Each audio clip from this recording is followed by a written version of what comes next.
And so in Siberia, this is passed from person to person, not rather than being recycled. And they get 5 or 6 people high on the same mushroom. This is very important. This may be the secret of Amanita, because it seems to me, from what you were saying, that it's not simply that it goes through. There's a filtering, and there's a detoxification process. So the first collection after you eat it has probably got a lot of things cleaned out of it that might make for an uncomfortable trip. It may also, this is pure speculation, but it's possible that some of the downstream effects of taking these GABA agonists, which is what the Amanita, it might induce the production of endogenous tryptamines, DMT plus beta-carbonates, so that the person who ate that urine or drank that urine after this process might be getting a lot of things that is not in the mushrooms, but it's actually secondary metabolites that are produced by the eating of the mushrooms. So you get the mushrooms, you eat the mushrooms, and you get all these feedback loops happening, and you get possibly things excreted in the urine, possibly these tryptamines and beta-carbonates. I don't know that this is possible, but it's completely reasonable to speculate. There is actually a Tibetan text which is a retelling of the Hindu myth of how Amrita was first made by churning the ocean. But in the Tibetan version, the bodhisattva who's supposed to be looking after the Amrita doesn't look after it very well, and this demon comes along and steals it. And he doesn't just drink it all, he drinks it and replaces it with his own urine. And then the Buddhas decide that the bodhisattva, Vajrapani, who was looking after it, should drink the urine. And he does. And he becomes dark blue, surrounded by flames and ornamented with snakes.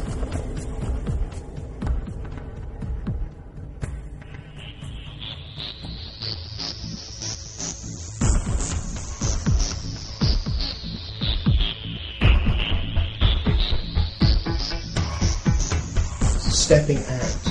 That's what the mystical experience is. It's one of ecstasy.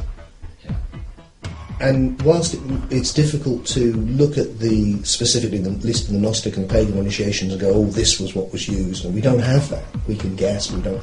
What we do know is that an initiation, well, first of all, the word, certainly in the Greek word that gets used, doesn't mean, like our word, the start of something. It comes from telos, and it means kind of a glimpse of the end of something. So what's happening to you in an initiation is that you're getting an experience of where you're going. So and then you come back and then you make the journey back to that place and you're finding it in yourself. Now, one of the things that psychedelics does is it gives you a glimpse of something which has been kind of given to you from the outside in. You've needed to ingest this thing and something's happened to your consciousness.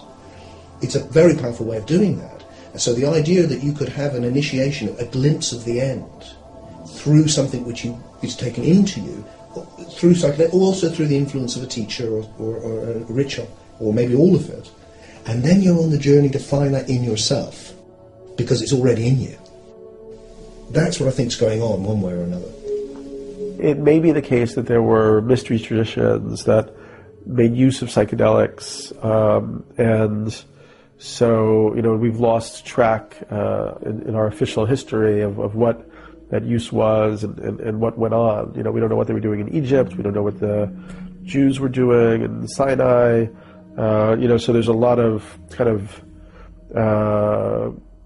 alternative archaeology and anthropology, which would sort of tries to work through these possibilities. And it may be that early Christianity had aspects of a mushroom cult, that may have appeared in these artworks, which definitely are, some of them really are very suggestive of mushrooms.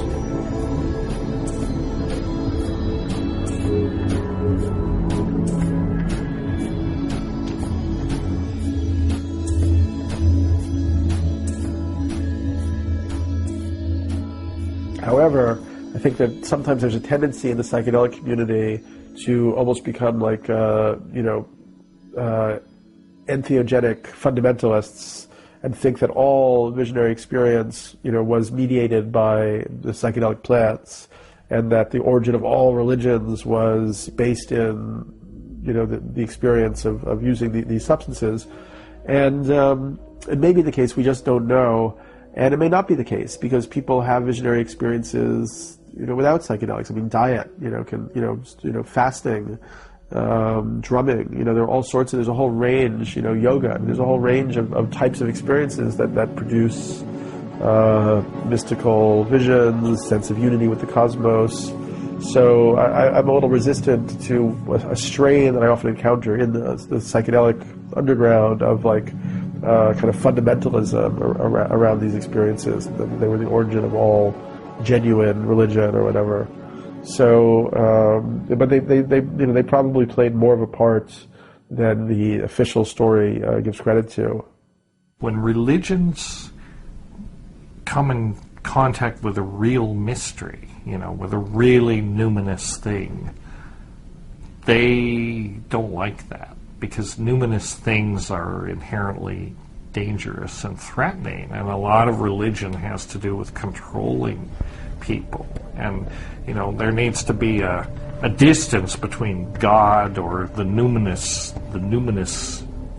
archetype, whatever that is, and the people, and that's usually the priestly hierarchy and the infrastructure around that, and the sort of infrastructure that filters the message. One of the things that stood out in my research in Christianity was the use of the Eucharist. That is, going back to the Last Supper and Jesus' purported words at the time when he dipped the bread and said, "This is my body, eat it and have life in you. Unless you eat this, you will not have life in you.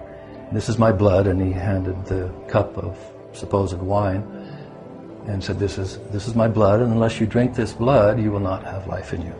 Unless you eat my body and drink my blood, you will not have life in you. And this is stressed over and over, especially in John, the book of John, in the New Testament.